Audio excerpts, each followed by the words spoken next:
बाबूजी, रउआ से कुछ आज मांगे आइल बानी। हम तहनी के कहा दे सकेनी? नगीना।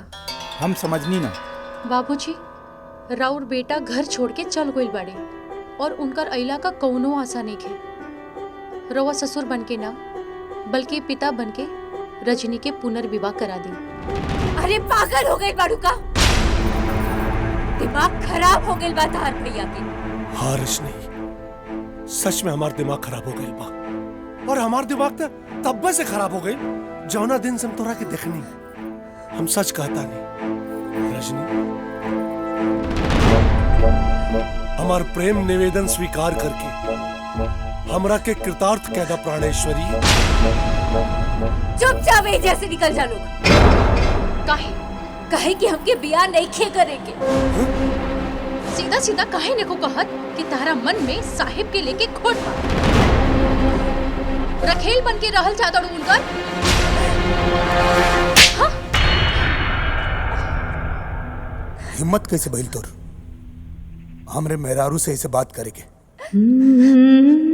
रखेल बने के शौक ओकरा के ना तोरा के बा। पैसे का दिक्कत है, वो हमार मेहरारू है। तू और तोहर बहन हमरे परिवार के आसपास भी नजर आइला लोग ना, तो हमसे बुरा क्यों ना? नौकर होके मालिक के बहन पे हाथ उठौले हा, बहुत महंगा पड़ी तोरा के। याद रखिए, तोर जिंदगी बर्बाद कर देब हम।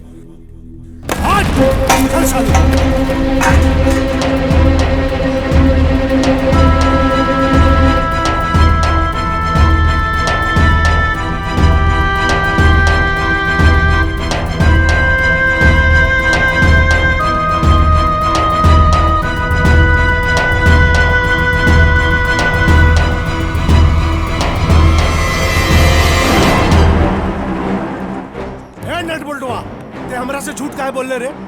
काहे बोल कि साहिब कुमारा शादीशुदा ना है? तू काहे ना बतौले हमरा के कि रजनी ओकर मेहरारू हा और बुढ़वा ओकर बाप हा? काहे झूठ बोल और काहे धोखा देले हमरा के? मालिक, बात यह कि साहिब एक बहुत बढ़िया कारीगर हुए मालिक। वो एगो ऐसा इंजन का आविष्कार करत हुए जो कि इंजन पेट्रोल से ना बल्कि पानी से चली। यही खातिर ओकरा के गैराज के जरूरत रहे मालिक। तब बस हम एक दोस्त के नाते ओकरा के यहाँ नौकरी देते हैं, काहे कि ओकरा के औजार और एक ऐसे सेपरेट जगह की जरूरत रहे। और रहल बात झूठ की, तो वो एक नियम बनौले है कि आपके गैराज में कोई भी शादीशुदा आदमी की नौकरी ना मिल सके। तो बस यही से हम झूठ बोल रहे हैं। आविष्कार वो हमारा गैराज में आविष्कार करत था। ओह, तो ये खेला चल रहल बा। कहाँ करत बारे वो आविष्कार? हम बताओ थे मालिक, ऊपर छत पे बा वो आविष्कार। चल ना और हाँ, दोबारा वो यहाँ लौका के ना चाहिए।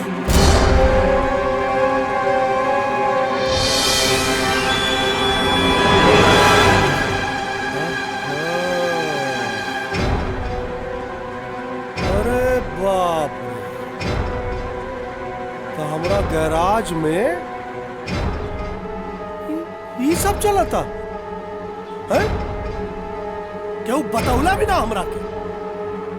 साहब, अगर हमरे बहन के सपना टूट गया ना, तो सारे तोर सपना भी पूरा ना हो दे। वैज्ञानिक बनबे है, आविष्कार कर बेते। अब देख हम का करी ले। अंगूठा छाप सबकर बाप बने के कोशिश कर।